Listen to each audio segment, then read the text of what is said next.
Welcome to Season 4 of Spin is a four-letter word, Maroon's Mark. I'm John Maroon. As we celebrate 20 years of Maroon PR, this season is a toast to the relationships, risks, and lessons that shaped our journey. In each episode, I connect with a special guest who's left their mark on me, our agency, or our industry, offering real-world perspective for building what lasts. Grab a drink. Cheers to 20 years.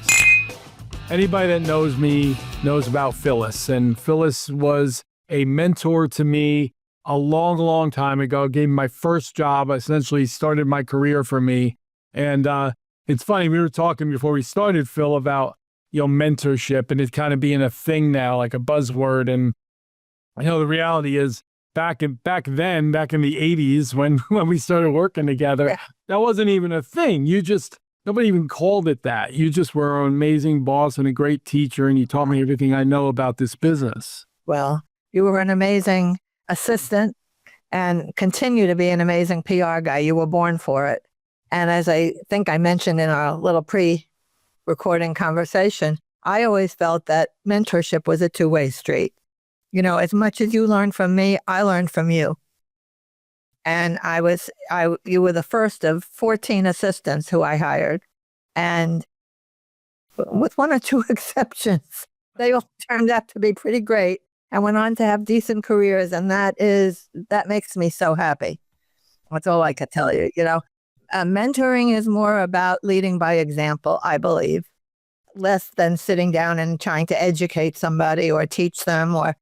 People either have instincts for what we were doing or they didn't, and nobody was better than you.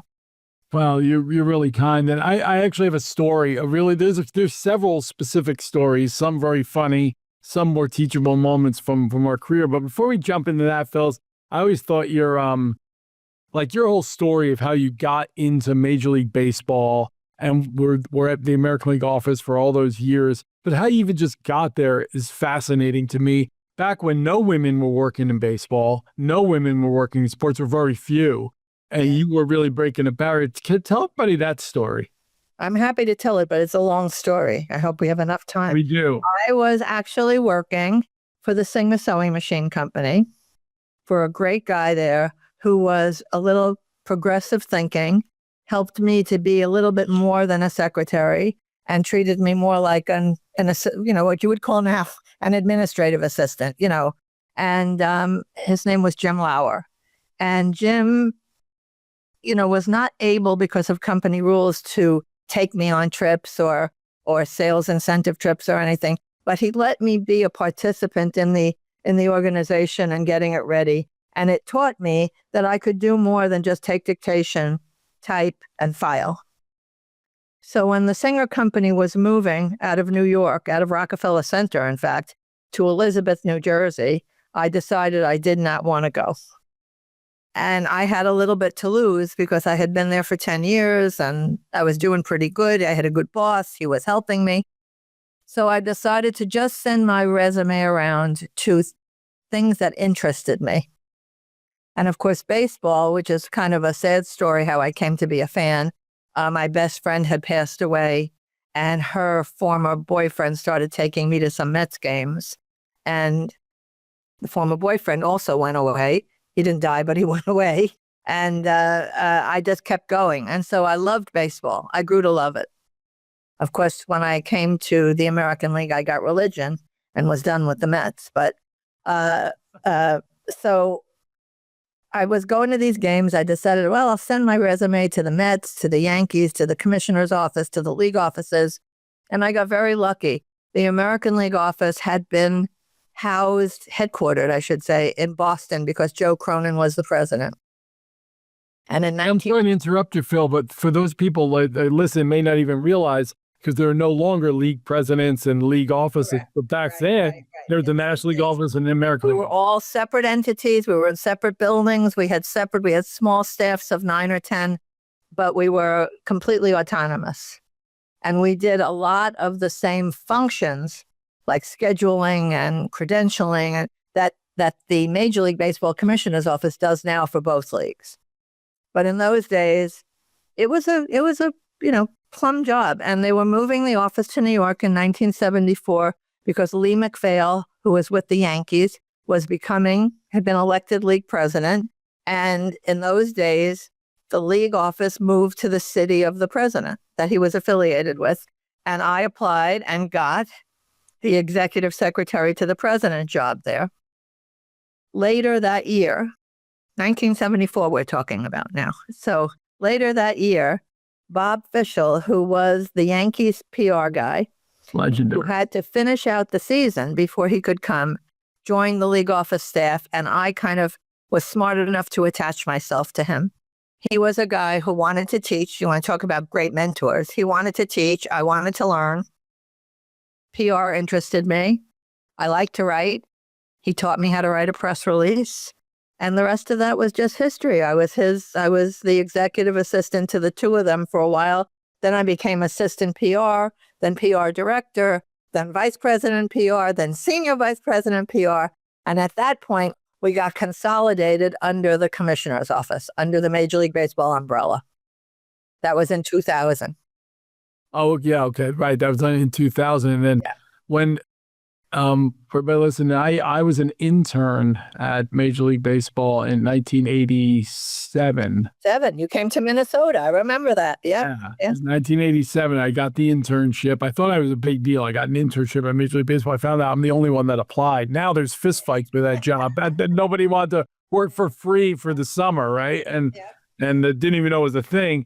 And then you and I met, and it was the last day of my internship, and I was walking the hall saying goodbye, wondering what the hell I was going to do now. And the phone rang. You were like the governor on death row, and the phone rang, and you said you got the budget approved to hire an assistant. And I did not remember it was your last day. I do remember the circumstances and where you sat and how well we got along, which was great, which is one of the things that I prided myself on, with always not only having assistants, but having friends. No, well, you're great. I mean, I'm sure you don't do this much because you're a little too humble for your own good. But like, if you ever think back about your tree, like the Phyllis Merhige tree is insane, right? There's people all over baseball and all over sports and that have learned under you. That's pretty cool. Well, I don't think of it in those terms, and I didn't do anything deliberately, but I do hope that, I don't have family, so you guys are my legacy. Like I said, there were 14 of you, plus Angie, my longtime administrative assistant. She was with me for 20 years. Most of my assistants, I think I probably said this to you, most of my assistants, when I hired them, I told them I thought it was a 2-year job. Yeah, you told me that for sure. You said you gave me 3. You're like, you're going to be here 3 years, and then you got to go get with the team. I'll help you. Yeah. And you did exactly that. You basically called up Bob DiBiasio in Cleveland and told me you had to hire me. I used to feel that if I had somebody that wanted to be there 5 or 6 years, that wasn't the right person, because it's not a 5 or 6 year job. You learn what you can learn, you move on. What I could give my people was exposure. Yeah, for sure. And you were great about that, going out to Yankee Stadium, meeting the PR people that come through town, meeting the other reporters and beat writers. And the one thing that's really interesting, Phil, like, we're noticing now that, like, when kids come out with communications degrees and whatnot, we talk to them. The piece that they don't come out with any real understanding is the media relations, the traditional PR. And now today, right, PR is social media and content and some advertising, but the media relations is still critical. But that is not something that really is being taught that well in the school. It doesn't. And one of the things that I learned from you was how valuable relationships, a sense of humor, friendship, not taking it all, like it's not brain surgery, but it's important. And it's cultivating the people you have to take care of, the people I always say that good PR people in baseball walked a fine line between the team itself, the players, the organization that they worked for, and the media they're supposed to serve. And that if they do that job properly, each of those 3 groups think they're the most important. That's right. Yeah. It's a tricky job. It's funny. I remember you describing it that way. And now when I speak at the University of Maryland or some of the schools on occasion, I always share that story, that it's the hardest job because there's these basically kind of warring factions to some extent, and you're in the middle and they have to all think you got their back, right? Yep, it's the truth. Each one should think that they're the one you care about the most. Right. If you do that, you're doing your job right. I don't know if you remember this story at all, but at one point we were at the playoffs in Atlanta and we were down in the locker room. It was post game and the Braves had suffered a loss. And we watched in the corner one of the players that was key, and I can't remember the specific, and one of the players that was key to them losing the game wasn't at his locker. And a PR guy who will go unnamed went, gathered his stuff and brought it back to him in the locker room. I knew exactly who it was. Yeah. In the trainer's room, so he could get dressed in the trainer's room where media is not allowed and he could escape essentially. And I remember seeing that, and I remember you pulled me aside and you said, "You see that? That's not our job. That is not our job. Our job is to go and make sure that that relationship works some way. Have the relationship with the athlete." And, that resonated and that stuck with me to a point where I actually remembered that in a situation with Mike Messina that was similar, who didn't want to talk. And I went and I caught myself, or I thought of you, and I went back and I convinced him to come out and we made it work. But that was that stuck with me for all these years. That's a great story. I remember the incident. I had forgotten about it till now. But not only did that PR guy not do that player a favor, but he didn't do himself a favor either, because we're still talking about it, right? Yeah, that's right. I'll give you a similar story. I was working in Boston. I can't remember which year it was. It wasn't that long ago. And we were having media day where every player from the team was supposed to be at a station at a table with his name behind him. And we had the media come in, walk around, you know what a media day is like. Yeah. And there were like 4 or 5 guys missing from the Red Sox. And I didn't want to put the team PR guy under the bus. So I went down to the clubhouse, something I rarely did, even in those days. And I went to I won't name the player, but he was sitting there. He was the team union representative. And I said to him, "Look, I don't understand this. Everybody wants to be in the postseason, but nobody wants to do the stuff that comes along with it. If we don't have media day and we don't have a crush of reporters, it's not an event. It's just another game." And he looked at me like I had 3 heads, and they said, "Okay, I'll get them." And he got up and they all came upstairs. Wow. And I've never forgotten that incident or that player, because I rarely had to do stuff like that. No. But when you had to do it, you did it, Yeah. Phil, I'm curious what your take is like recently. I mean, I'll give you a pod. Anyway, the whole thing though with a lot of news gathering agencies diminishing or eliminating their sports departments, and seeing for financial. Go with the Washington Post. Yeah. Post just happened right now. A lot of friends lost their jobs the other day, and we saw it happen to the New York Times a couple of years ago, right? And they replaced it with the Athletic, and it stinks. And I find it to be an unusual move, because in my mind, I think a lot of web traffic to newspapers these days is due to sports. And but apparently these cuts are happening, and it's sad to see. Before I ask you your question, I also say, as we see newsrooms getting smaller and shrinking, I know a lot of people in our business are freaking out. We look at it much differently. I think it's a real opportunity, because now you have much younger journalists who need help, and they need you to help them through things. They need our stories more than they used to do, because they have to cover 5 things in one day. Yeah. And so we're building those relationships with the younger journos, and we're trying to help them and the editors, and we're finding some success there. It doesn't eliminate the fact that people like Dave Sheinin and other great reporters and Gene Wang are losing their jobs, and sports departments are shrinking. And that's got to be super sad for you, who grew up in the heyday of papers, right? It's very sad.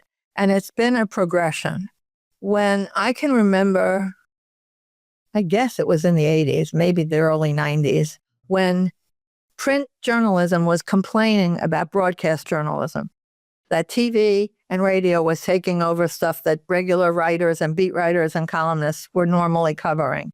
And then the TV guys complained about cable TV. Right. Cable TV now complains about streaming. Yes. Regular print guys are not as important to most industries as the social media online presence is. And it's gotten a little bit away from me, because I'm not a social media person, except when it comes to very special things or special people. And that's not how I live my life. John, I sit at a desk now I should tell people that I now Oh, work. yes. Now you now work with the New York Yankees. Yes. Yeah, I work game days only at Yankee Stadium, and I sit at a desk with two young people in front of me at the elevator, probably a little further away from me than that white wall is from you in the background. And when they want to tell me something, they text me. And I continue to fascinate me because I say, turn around and tell me. But everything changes, everything progresses, everything changes, and generation by generation, different things take over.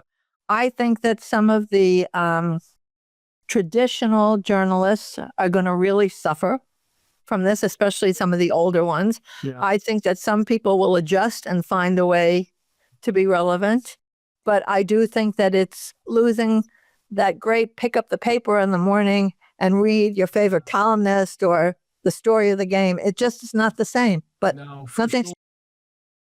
It is funny, and Phyllis. So if everybody knows, she works at Yankee Stadium. She hosts the suite level at Yankee Stadiam. Am I describing it right? Yeah, the concierge on the suite level. Concierge on the suite level, which is awesome. that word. Perfect for her, and she's like a perfect personality for that. But it is interesting. You mentioned the young people texting you from 20 feet away, right? And we really, really stress to our young people that the phones are used to talk, right? And we put stacks of note cards on everybody's desks. Write a hand. You had a good interaction with a journalist or with a client or whoever it might be. Write a handwritten note. It goes a long way. It makes a difference. So I think it's a lot of it's like retraining and reminding people about this human connectivity In your head and the way you do things. So yeah. So it's not my favorite way to do things. And I do miss a lot of old friends. And I do think that people that are in it for social media are not in it for the long haul necessarily. That's maybe an unfair characterization, but it feels that way to me. Like young people use it and then move on to the next thing. Well, I think one of the big problems with journalism and social to me is there's now a rush to win the moment. And so sometimes there's sloppiness, there's jumping to conclusions, you want to get that, we got that story first. And, instead of a lot of checks and balances, it's a race to be first versus a race to be right. And, I think that's a danger that I agree with you. I agree with you. But it's lovely to hear that you're so in touch with it and aware of it, because that's why Maroon PR prospers. Oh, you stay on top of things and you move with the times. I don't love change. I admit it.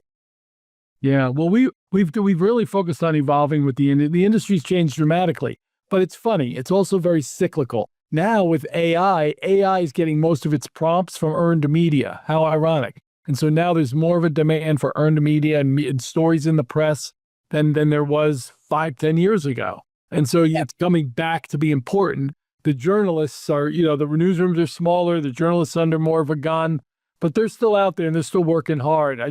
I hate to see the traditions that we grew up with that are so important leave. We all had our favorite columnists that you couldn't wait to read. I was lucky enough when I worked in the league office, we had a clipping service. Yeah. So I would see columns from all over the country. It wasn't just the New York papers. And I can remember, couldn't wait to read this one or that one, It's a pity.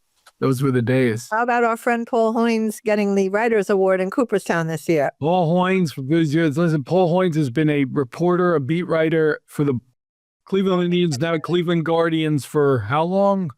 I don't even know. For as long as I can remember. And I worked in Cleveland in the early 90s, and he was a senior beat writer then. Yeah, well, I'm pretty sure he was there, and he might have been there even in the 80s when I worked the World Series in 81 there. Yeah. He was. But he's the longest tenured beat writer. And for a long time, he and his two cohorts, Sheldon Ocker and Jim Ingraham, were the longest traveling threesome, but those papers cut back. Yeah. Jim stopped traveling, Sheldon stopped traveling. Now, Paul, you go to the press box and he's all by himself in the visiting team row, which is, Yeah, it's amazing. I'll tell you, Cleveland's had a run of some Hall of Fame honors. Tom Hamilton was inducted last year, one of the all-time great guys. And Jim Tomey, a couple of years ago, he went as an Indian. I actually helped them out for that party and Cooperstown event because they hadn't done it in a long time. And it's I had a lot of fun for a long time, you know. You've had a great career, Phyllis. I mean, I'm about to start my 52nd season. And what year is this with you and the Yankees? I joined the Yankees in 17. I'll tell you that story quickly. It's my 10th season, believe it or not, coming up. Major League Baseball retired me after 43 years, and I finished on December 31st, 2016. 2017 came, and about 2 months into the season, a friend at the Yankees called me. They had a woman, I would say elderly, but I'm elderly, but she was even a little older than I am, and she was ill, and they knew she wasn't coming back to the concierge job. It was a little touchy because I don't know if she knew she wasn't coming back. And they asked me if I'd be interested. And of course, I jumped at the chance. Yeah. And it is the best retirement job because, you know, you work a week when they're home, then you're off a week. Right. And I work with great people. I have a great boss there named Samantha Gerard. Debbie Timon was the woman who originally thought of me for the job. It's just been a lovely experience. And I know that people think of the Yankees as this like two-headed monster, but when you are there, you are family. And they have treated me very well, and I've been very happy. And I'm about to start my 10th season there. I count the COVID season, even though we didn't actually work. That's right. No, that's amazing. It's so great. I remember you telling me how good they've been to you. And hey, Phyllis, one thing I wanted to bring up was we've been through a lot together, and you know, I always reflect back to when I worked for you, and there's some great times there. But after that, you know, I went to work for the Indians with your help, and I was the number 2 PR guy there. And if you remember in 1991, there was a tragic boating accident. A lot of people won't remember this, but it was March 22nd, 1991. During spring training, the only off day of spring training, there was a boating accident, and 2 of our players, Steve Olin and Tim Cruz, died, and Bobby Ojeda almost died and survived. And it was a national story. But I always reflect back and think of how that would have unfolded so much differently today than it did then, because there'd be iPhones and people at the dock and like horrible stuff. I think it unfolded more graciously back then, but you were down there helping me manage that with our team at the Indians. Yep. It's crazy. Yep. Well, I remember how sad, I mean, it was a big story at the time. It was a very sad story and a little horrifying. And I flew down there to see if I could be of any help. I flew to Orlando. You picked me up at the airport, I think in the middle of the night. And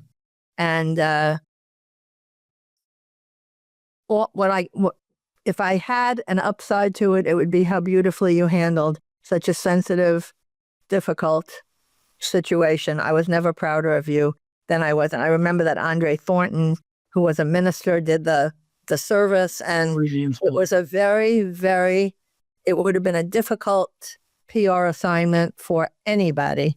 And you handled it with grace and sensitivity. And I think with love, which is what I think is your gift. Oh, I think those people, their families knew that you cared.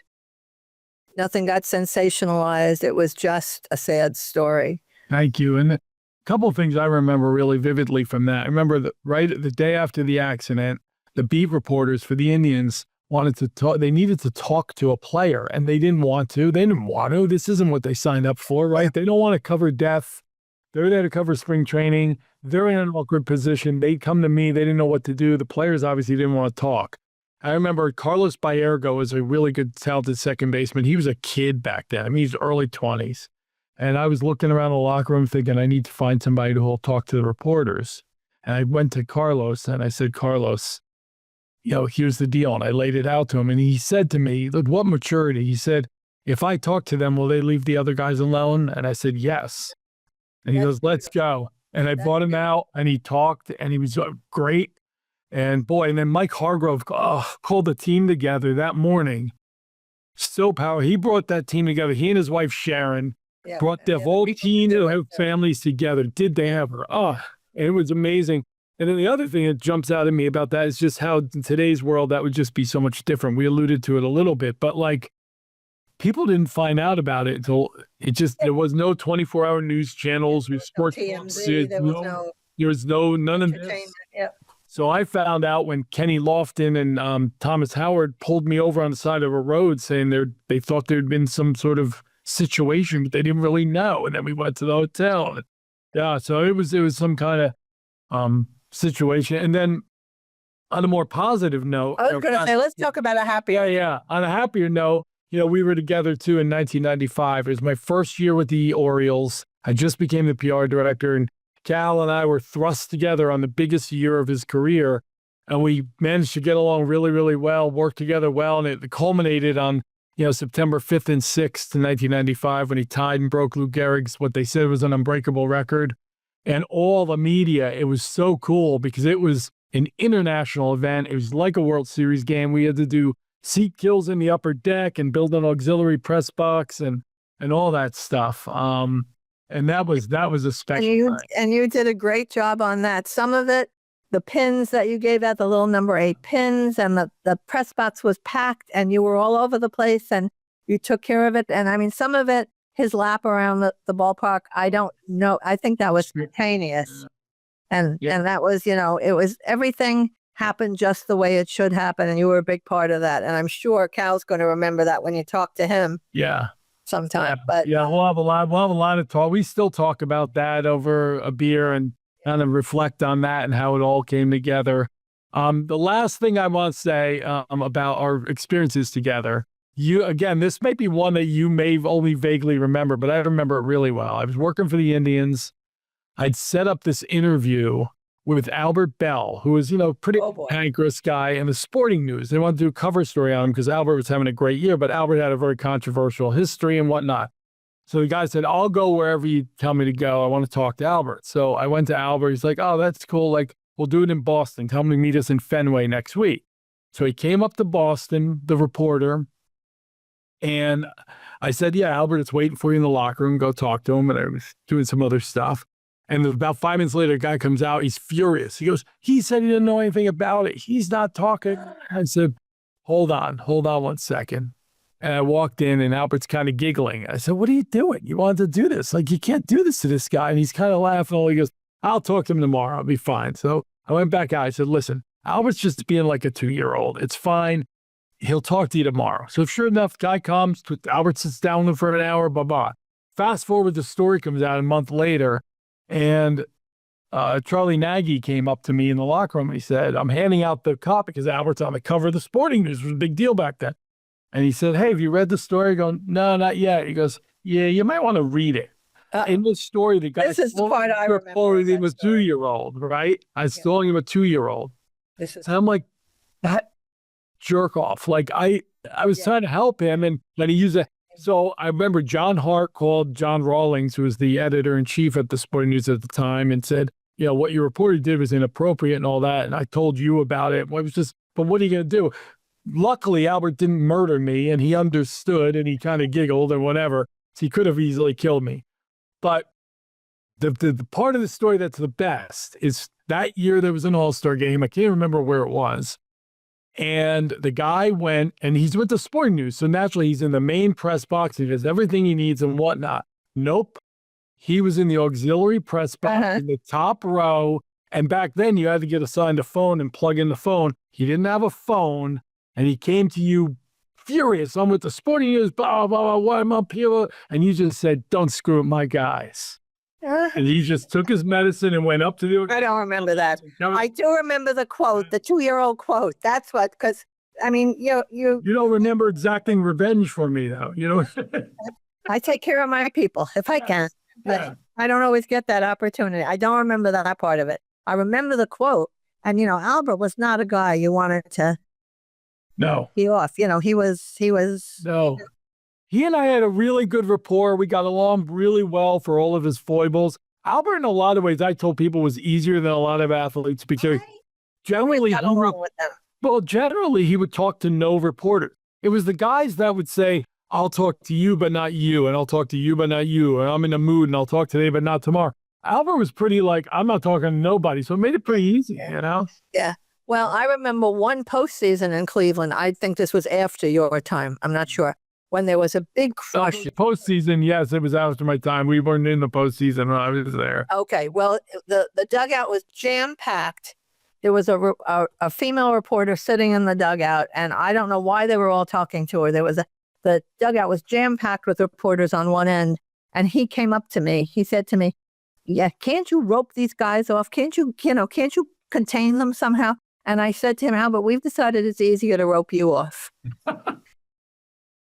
And he laughed, he laughed. So he wasn't as bad as he liked you to think he was. No, I agree. You took care of Manny too, right? Yeah, man, he was with us when he first came up. And I remember he asked one of the beat writers, Sheldon Oker, if he could borrow $10,000 because he wanted to buy something. I always quote Manny. Wasn't he the guy who said on his when he was negotiating a contract, $27 million doesn't go as far as it used to? That's right. That's right. And all that. Hey, Phil, because you know so many Hall of Famers throughout your career, you know, people should know Phyllis ran the All-Star games, the American League All-Star team. All roads went through Phyllis. 39. She would book 39. She would work with the families, work with the players, get all the itineraries together, run the media room, all the jazz. So if you made an All-Star team, you and your family engaged with Phyllis and her team. And so, like, as you reflect back, like I always think of here with Cal because of my deep connection with Cal, but like you knew Cal when he was a young player, and now you see him as a part owner of the team. And I did. Sure, and every time I see him, I remind him of some of the things I know about them, but other people don't. And he goes like this.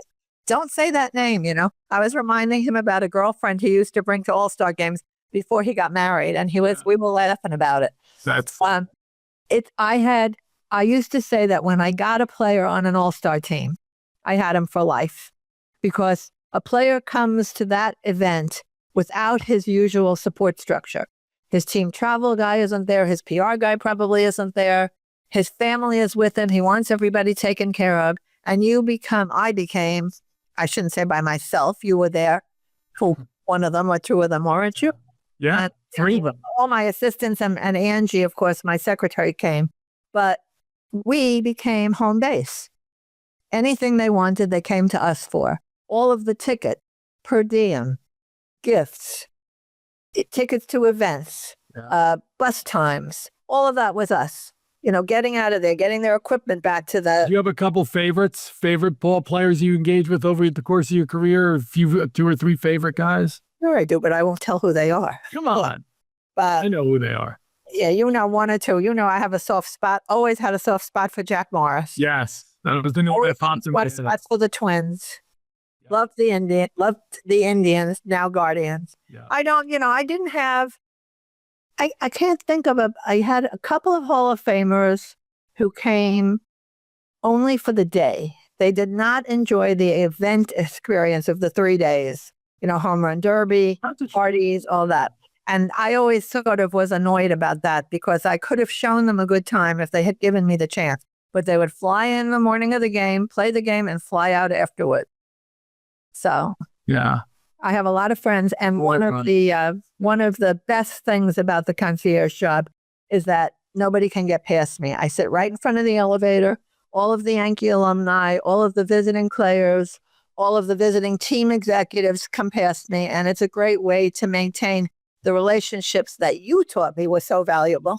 You're very sweet. Last thing, I will let you go, and I don't even know if this is a real question, but I just want to say it's like I think back on my career, my life, and how blessed I've been to be surrounded by really strong, wonderful women. And it started with your mom. Starting with your mom, I know that. Yep. And you know, and then quickly followed by you, and you know, it just kind of, and then marrying Carolyn and meeting her and falling in love with her and marrying her and having her in my life all these years, and now our COO is a really strong young woman named Jen Renee, and it's just, you know, it's meant a lot to me. It's been a driving force. But Phyllis, you know how much I love you, and I appreciate everything you've done for me throughout my life. And our friendship is something I really, really value. Well, it's mutual, John. All of it is mutual. Can I tell one quick story? Yes. I know. I'm still going to tell. No, I'm not. I'm going to tell the story of when I went to your house for the first time. John came from a big, loving, hospitable Mediterranean family where it was always about the food and the being welcome. So he said, you know, my mom and dad want you to come have dinner. I was John's boss at the time. And I went. And when I got there, the whole family was there to look at me. Do you remember your aunt, your sister, your brother? everybody was there looking at me, and his dad came out of the kitchen. We were on the patio. His dad came out of the kitchen carrying, like he was on a cruise ship, skewers of shish kebab. There was enough to sink a battleship. There was enough food. But we had a great time. I think I passed muster. They let him stay with me. Yes. But on the way home, they packed up food for me to take home. And then his father gave me, this is my favorite story. You know what I'm going to say? I do. Father gave me a quarter in case I had to make a phone call. John's boss. So that's what you get from all the Maroons. Love, hospitality, talent, and people skills. Thank you, Phil. Hey, it's John Maroon again. Thank you for listening to Spin is a Four-Letter Word. And just a reminder, if you can, follow us on all the major social media platforms at Maroon PR. If you have an idea or suggestion, let us know what you think, and we'll see you soon.